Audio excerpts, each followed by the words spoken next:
compartilhar aquele material nosso para a gente retomar. Perfeito? Vamos lá.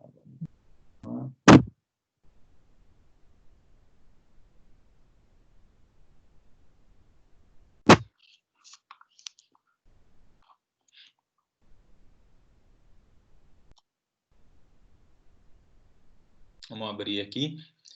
Pessoal, vocês deram uma olhada, né, a respeito do trabalho? Eu quero ler com vocês aquele roteiro, né, que eu deixei. Vocês lembram que eu falei que hoje nós conversaríamos sobre isso e depois avançaríamos no conteúdo, certo? Então, conforme combinado, é isso que nós vamos conversar hoje.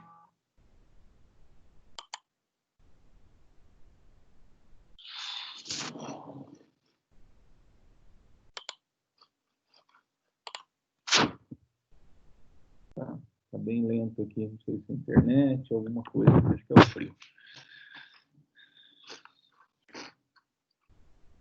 Bom, enquanto está abrindo minha apresentação, eu vou minimizar aqui, mas vocês vão conseguir, né, ficarem ainda me ouvindo, certo? Só para que eu possa acessar o material aqui na plataforma e, ao mesmo tempo, a gente consiga aí levar adiante aquilo que nós conversamos. Então, eu disponibilizei lá na plataforma Moodle, né, que é a plataforma onde os materiais são disponibilizados. Deixa eu ver se eu consigo aqui. Abrindo. Eu estava com um problema, minha câmera não abriu na primeira aula agora hoje, acharam que eu estava de pijama listado. Não estava não, viu? Tava com frio pra caramba aqui, nem fui na academia às 5 hoje. Costumo academia às 5 da manhã, negada. Vocês acordam tarde para mim.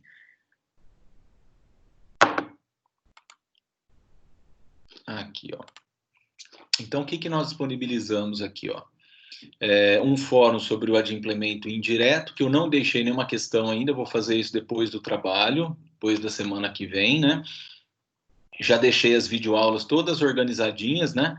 Vocês viram que eu já abri a do dia 26, que é hoje, sobre compensação, e abri aqui uma atividade avaliativa, postagem do mapa conceitual. Vamos ver isso aqui juntos? Só me responde alguém aqui, estão ouvindo? É porque eu... Deixa eu voltar lá no... Sim, estão me ouvindo bem, né? Perfeito. Então, eu vou abrir aqui o trabalho para que a gente possa... Eu vou ler com vocês e aí depois já eu volto no online aqui para vocês me visualizarem. Para tirar as dúvidas, ok?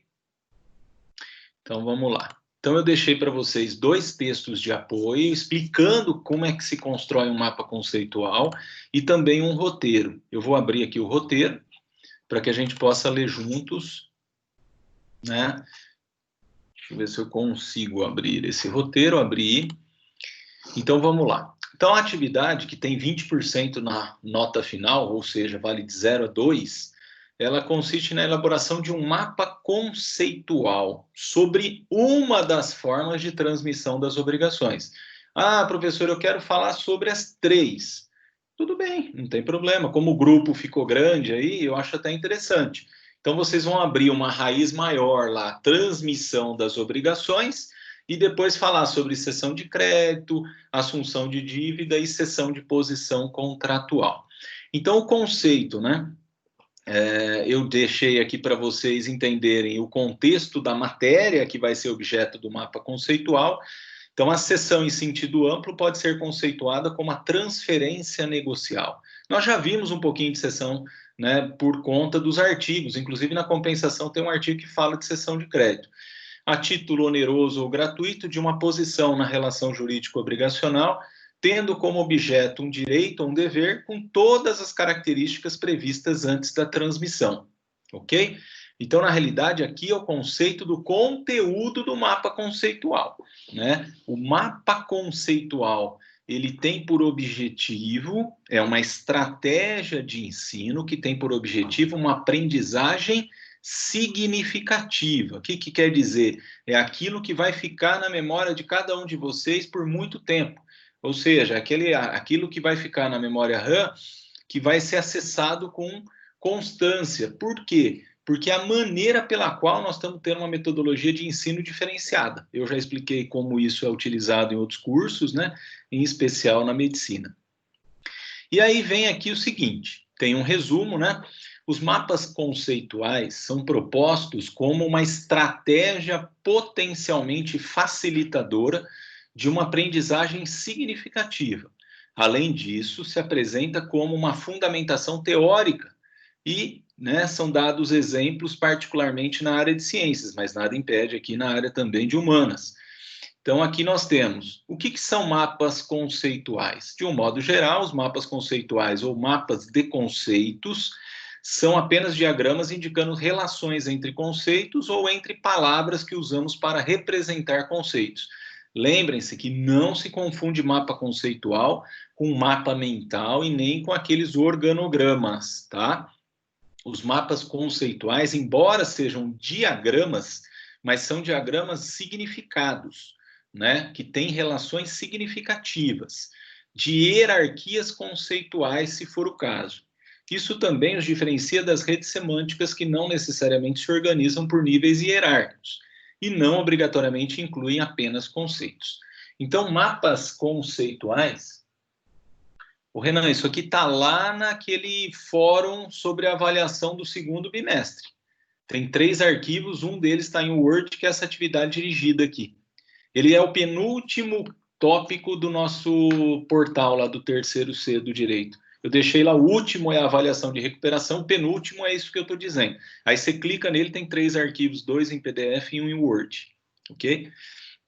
Então, os mapas conceituais também não devem ser confundidos com mapas mentais, né, que são livres, né, ou seja, né, você, na realidade, só tem algumas associações nos mapas mentais. Eles não se ocupam de relações entre conceitos, incluem coisas que não são conceitos e não estão organizados hierarquicamente. Não devem, igualmente, ser confundidos com quadros sinóticos, que são diagramas classificatórios. Então, eu ponho lá, obrigação de dar, coisa certa, coisa incerta, né? Já os mapas conceituais, eles não buscam classificar conceitos, mas sim relacioná-los e hierarquizá-los, né?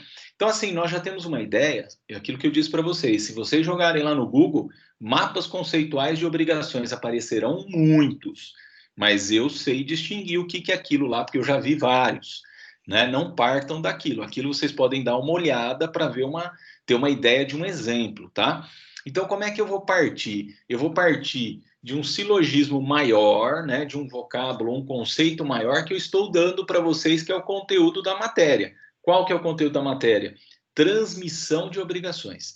A partir de transmissão das obrigações, vocês vão correlacionar com elementos menores, né? E por meio de conectores. Então, transmissão de obrigações. Quais são as espécies? Aí eu puxo uma flechinha. Cessão de crédito.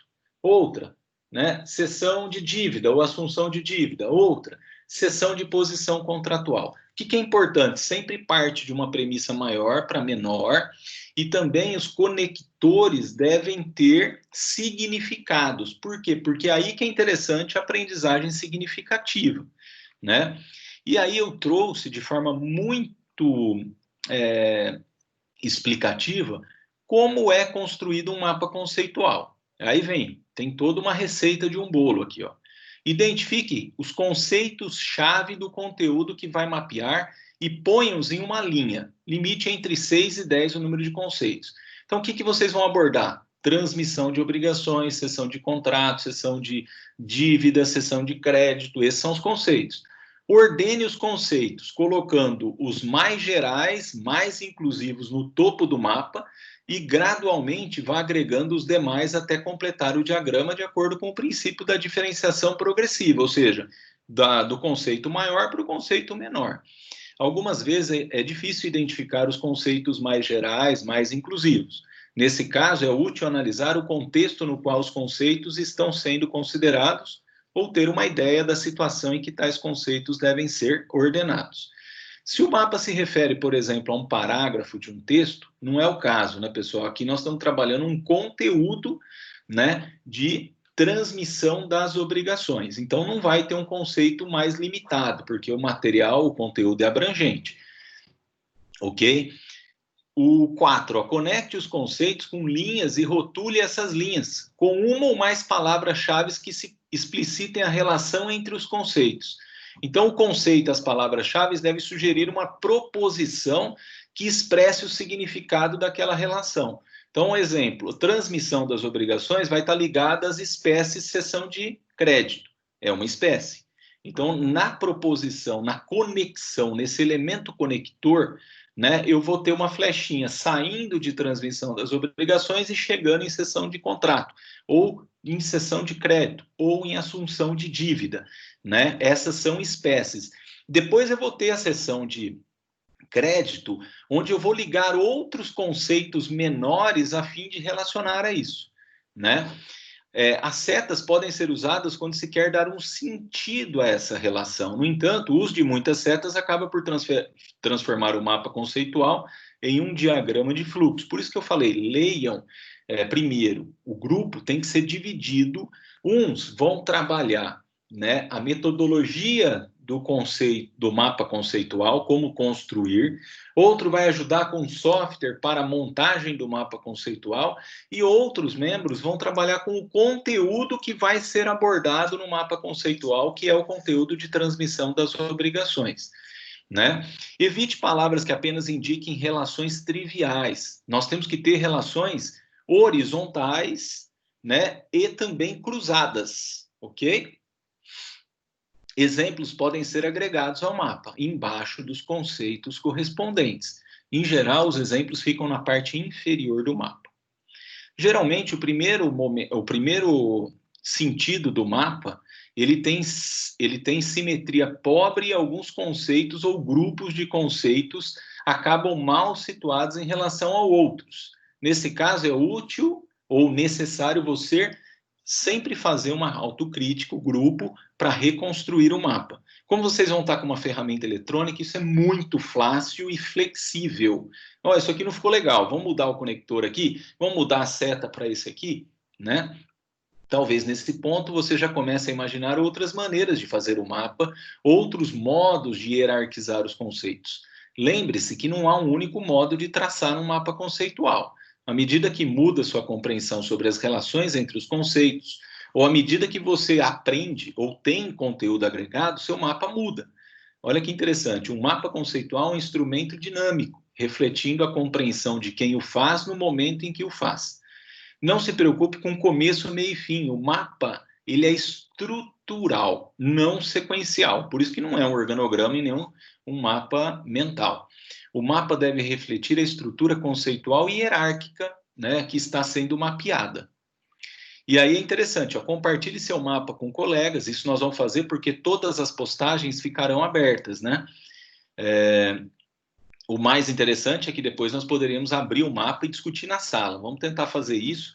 Depois que todos os mapas estiverem postados, nós podemos fazer um feedback dos mapas numa das aulas virtuais nossas. Uma das aulas remotas a gente abre e cada responsável de cada um dos grupos pode apresentar o seu mapa, ok? E aí, por fim, ó, há aplicativos especialmente desenhados para a construção de mapas conceituais. Ó. O mais conhecido é esse MapTools, mas tem outros. Se vocês colocarem lá, né, aplicativos para a construção de mapas conceituais, tem vários. Não sei se vocês já pesquisaram, mas vai ser muito interessante. O que é interessante, pessoal? Esse trabalho vai ficar para vocês não só dentro do conteúdo da disciplina de Direito Civil, dentro do contexto de transmissão das obrigações. Mas a estratégia, o que eu quero que vocês entendam, é que essa mecânica pode ser utilizada em todas as outras disciplinas e para toda a nossa vida, ok? Né? E eu tenho um mapa conceitual, só que acho que eu não vou conseguir compartilhar com vocês. Deixa eu dar uma olhadinha aqui. Deixa eu dar uma olhadinha só aqui na...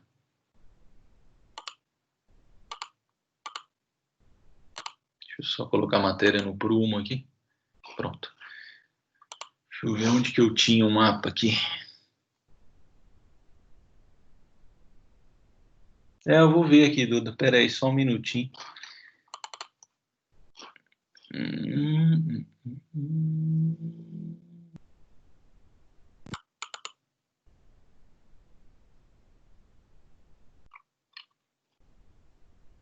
Ele está em PDF, eu acho que eu consigo, hein? Quer ver? Deixa eu ver. Vamos lá. Será que eu vou conseguir? Vamos compartilhar. Vamos ver. Não é esse. Apertei errado. Procurar. Eu não sei se tem que estar em PowerPoint aqui, né? Eu acho que tem, porque ele já nem abre. Ó. Então, peraí. Deixa eu enganar o neguinho aqui. Peraí. Deixa eu enganar a plataforma. Um segundo.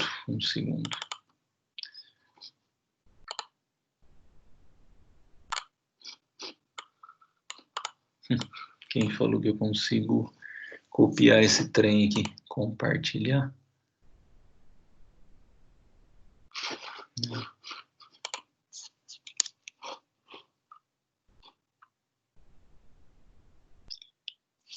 Ah, peraí, eu vou fazer diferente. Eu vou anexar lá na plataforma, porque aqui eu não estou conseguindo, pessoal. Interessante que como a gente está com vários recursos, só um segundinho, eu vou anexar ele lá, porque ele está em PDF, aí vocês conseguem visualizar. Eu vou fechar isso, eu vou abrir isso aqui, e eu vou... Cadê? Mostrar, não. Eu vou editar aqui, e eu vou...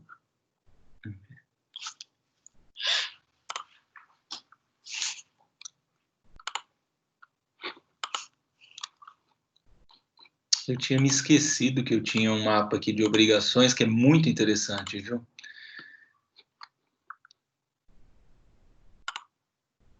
Não.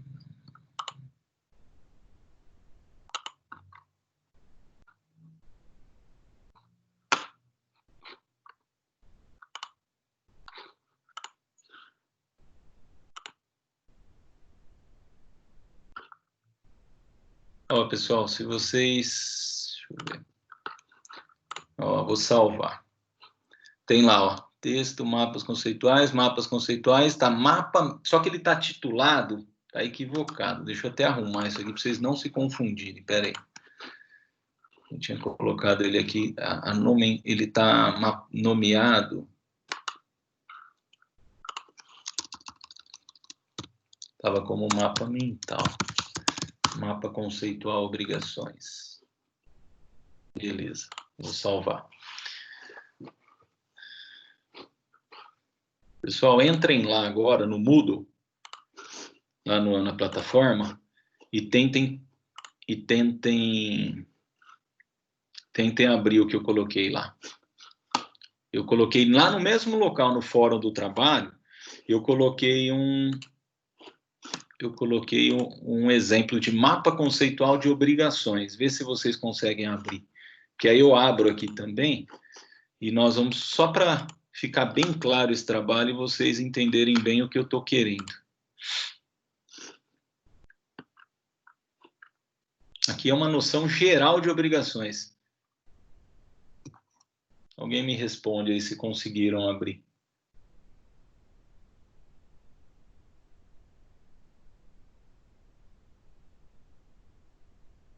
Deixei olhando pelo celular. Já estão bravos, já. Na realidade, esse é um mapão, né? Esse é um... Quem é que respondeu aqui? A Duda? Duda, né? Figurinha. Eu estou olhando pelo meu celular aqui porque eu estou sem o... Só me responde se vocês estão ouvindo bem, né, pessoal? Responde aí, Duda, se está me ouvindo, né?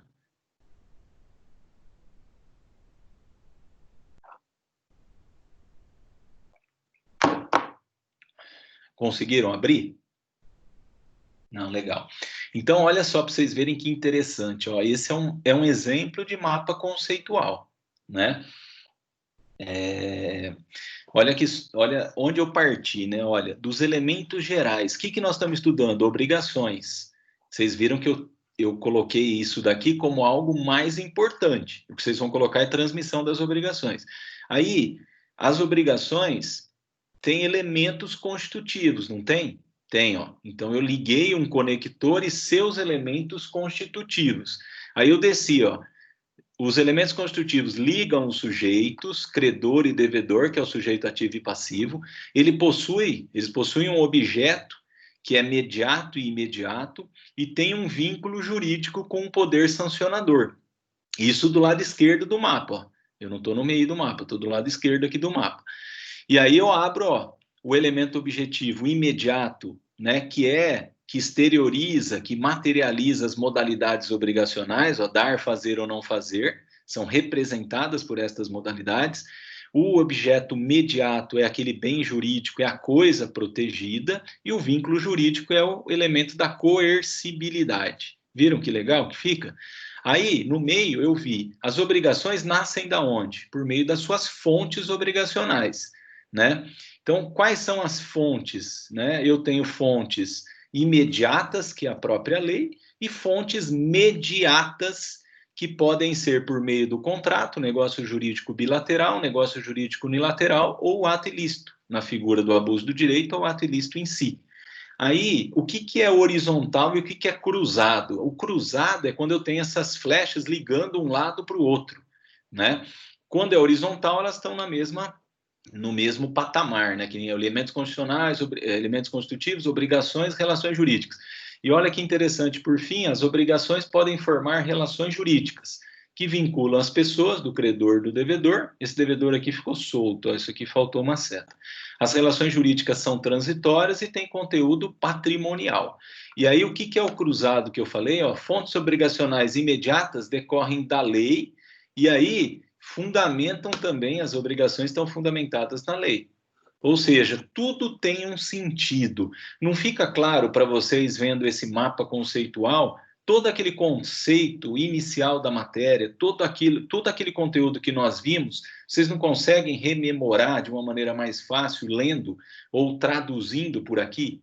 Eu vejo que sim, né? É uma maneira que vocês têm de, né, na realidade, vocês estão fazendo, por meio de uma estratégia de aprendizagem significativa, todo aquele conteúdo, ele é apresentado aqui de uma maneira...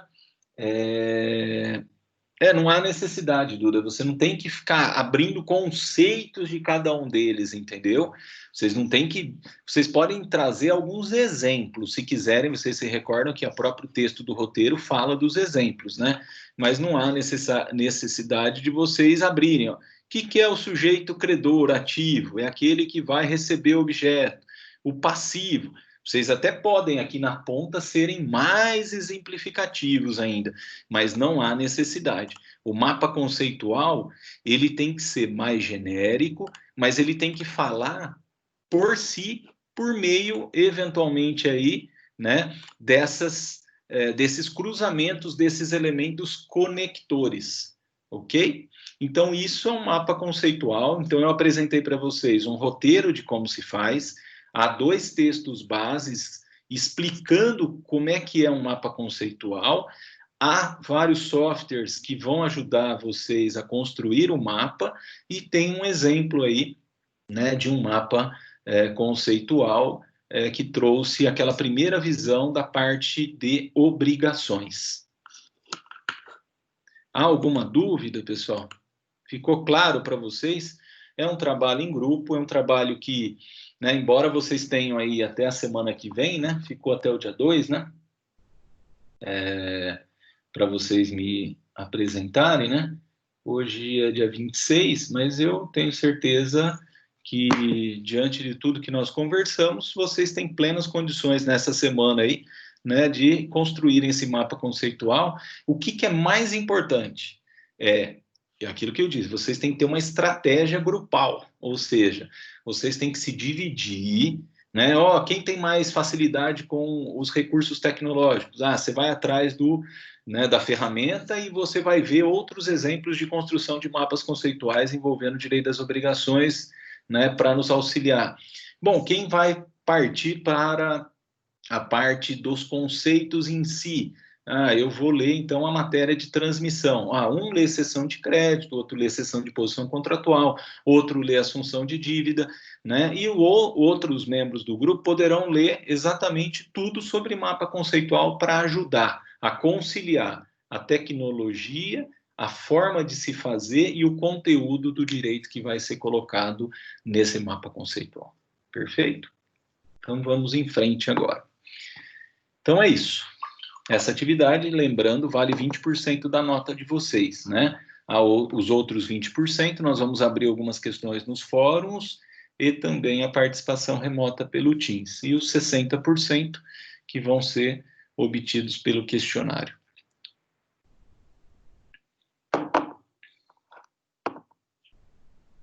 Bom, não sei se todos conseguiram. Podemos continuar, pessoal? Vamos em frente, né? Eu não sei se todos conseguiram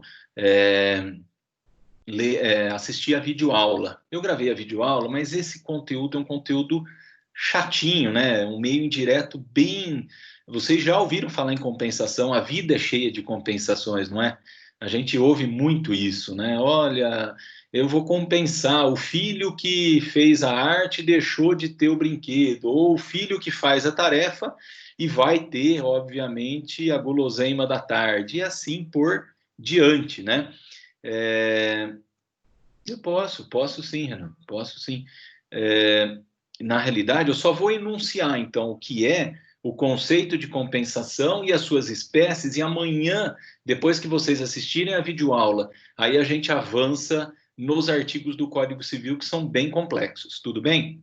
Então, a compensação, o que eu queria dizer, que eu queria dizer para vocês? A compensação é um meio indireto onde o credor e o devedor extinguem-se reciprocamente obrigações. Por quê? Porque o credor não tem que receber algo do devedor, só que o devedor também é credor desse credor.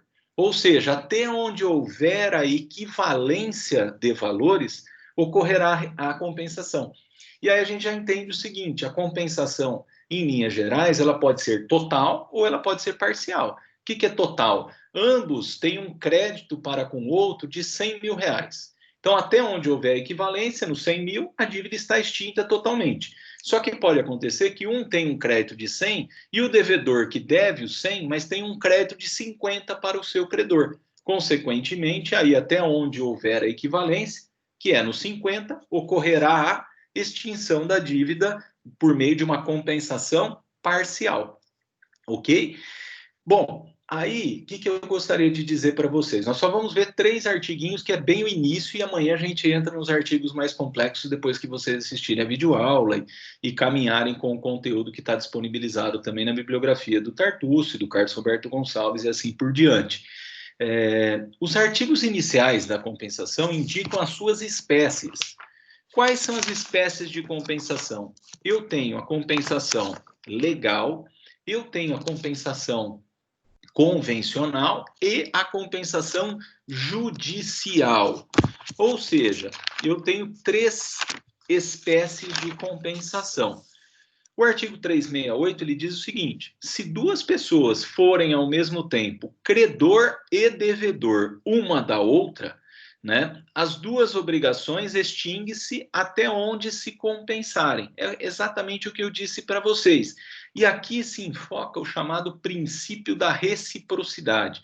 O credor e devedor, eles são credores e devedores reciprocamente.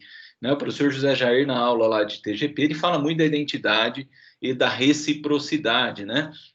Na realidade, aqui eu tenho, obviamente, esse princípio que é observado na compensação.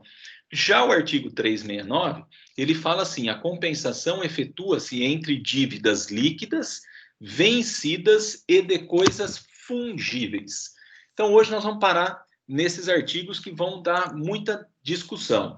Por quê? Porque eu não disse que nós temos uma compensação chamada de compensação legal. A compensação legal, ela é ex vilegis, exemplo da subrogação legal. Ou seja, independente da vontade de uma das partes, ela vai acontecer se todos os seus requisitos estiverem presentes.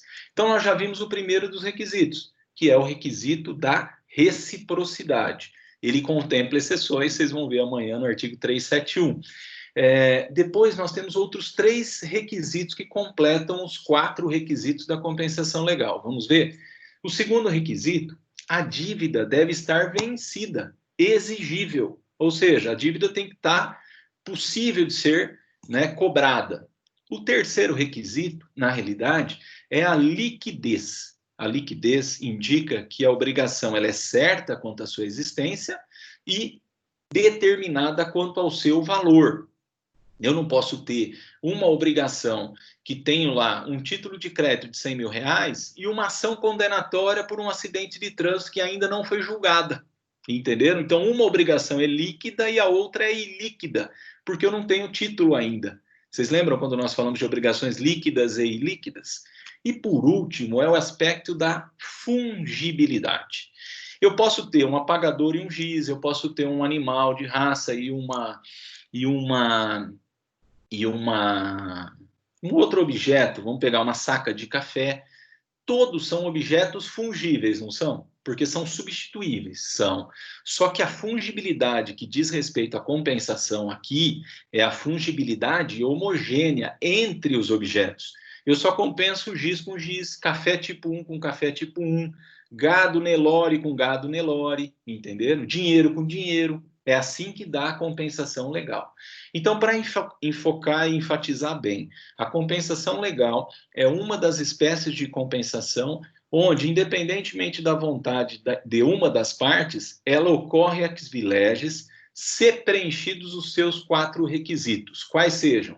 A dívida tem que ser líquida, certa ou quantificada, ela tem que estar exigível ou vencida, né? Ela, na realidade, tem que ser recíproca, os sujeitos devem ser recíprocos e ainda eu tenho que ter a fungibilidade desses objetos. A segunda espécie de compensação é a compensação convencional, que é aquela que, mesmo faltando um desses requisitos, as partes podem acordarem em fazer a compensação, ok? E, por último, a compensação judicial é aquela que o juiz declara quando? Quando uma das partes alegou em contestação numa preliminar, quando uma das partes o réu entrou com uma reconvenção contra o autor e alegou a compensação, suponhamos que o exequente entrou com uma ação de execução e o réu, nos embargos à execução, alegou que também era credor daquele exequente e alegou a compensação. E também é possível a compensação judicial por meio de uma ação declaratória. Só que aqui, notem bem, há uma outra característica. Para a declaração de compensação judicial, o juiz vai se ater aos artigos 368 e 369, ou seja, aos requisitos da compensação legal. Então, quando ele declara por sentença compensação, ele vai analisar a reciprocidade, está vencida a dívida, ela é líquida e é fungível, os objetos são fungíveis, aí ele declara por sentença. Se não houverem os requisitos preenchidos, ele não declara a compensação. Então, era isso que eu gostaria de apresentar para vocês hoje. O que é a compensação, quais são suas espécies, né, e as suas principais características. A partir de amanhã, a gente avança, né, nos artigos mais complicadinhos. Se vocês puderem dar uma lida na doutrina hoje, né, especialmente eu destaco os artigos 371, 376 e o 380, são artigos que trazem em si alguns complicadores que merecem uma atenção maior de vocês. Tudo bem, pessoal? Se tiverem alguma dúvida, fiquem à vontade para perguntar, mas eu, né, acredito que fica melhor dessa forma. Hoje falamos bastante aí do trabalho, abrimos o conteúdo de compensação e amanhã a gente entra já com as questões mais complexas sobre os efeitos da compensação. Nós vamos ler todos os artigos. Vocês viram que o artigo 374 foi revogado, ele permitia as compensações de débitos tributários e não mais se permite, porque o governo ficou com medo de se perder o controle, né, do seu orçamento ao permitir-se aleatoriamente a compensação por parte do contribuinte que tem um crédito para com o poder público, no caso dos governos federais, estaduais e municipais. Ok? Dúvidas?